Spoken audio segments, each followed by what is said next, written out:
Mrs. Epanchin arrives without warning, assigns blame, and immediately interrogates Prince Myshkin about his letter to Aglaya Epanchin. He recites it from memory, a spontaneous, brotherly gesture born of hope rather than intention. She dismisses it as nonsense, but recognizes its sincerity. The interrogation shifts, almost against her will, into a conversation grounded in trust. Pressed to declare himself, the prince denies loving both Aglaya and Nastasia Philippovna, truthfully, but without clarity.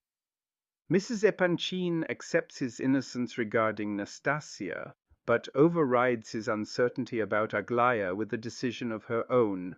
The match will never happen. The prince's silence and his visible agitation say more than any confession could.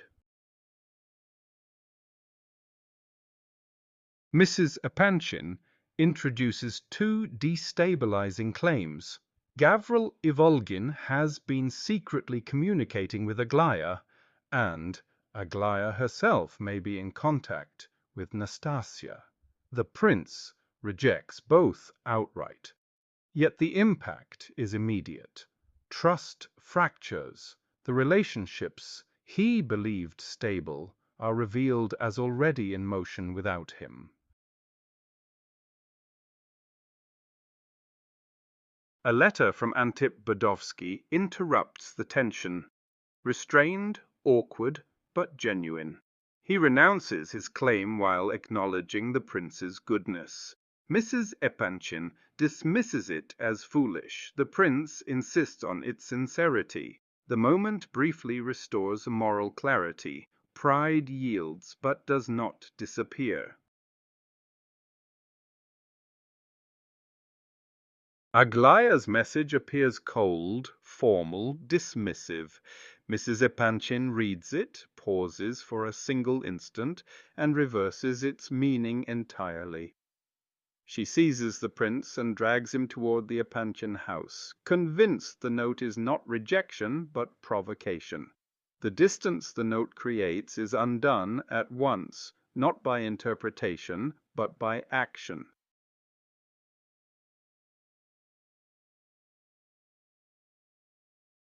Lizaveta Prokofievna Epanchin cannot approach tenderness directly. She arrives accusing, demands answers, presses for oaths, and through this pressure reveals her loneliness and need for trust.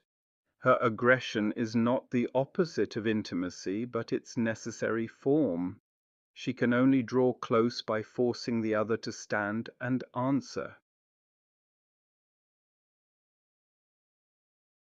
The prince's instinct is total openness. To repeat the letter, to conceal nothing, to justify himself through sincerity. Yet this transparency gives him no control over how he is understood. Information, once released, is immediately reinterpreted by others. His honesty does not secure him. It leaves him unguarded in a world that converts truth into leverage.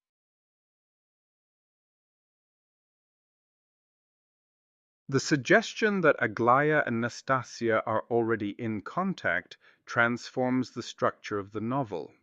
What appeared as a divided tension, two women, two paths, begins to converge into a single, coordinated force.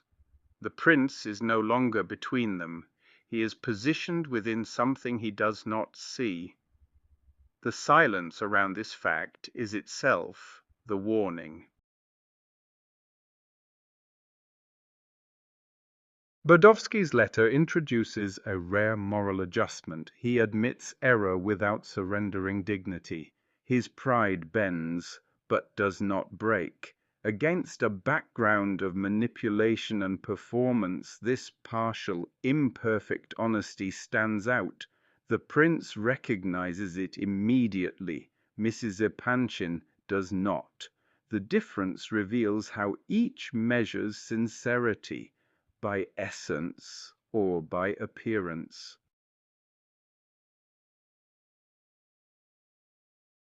Aglaya's note says one thing and means another. Mrs. Epanchin understands this instantly, not by decoding the language, but by refusing to take it at face value. She acts. In doing so, she exposes the deeper rule of the chapter. Words conceal, gestures reveal. The truth of the situation lies not in what is written, but in who moves, who hesitates, and who forces the next encounter.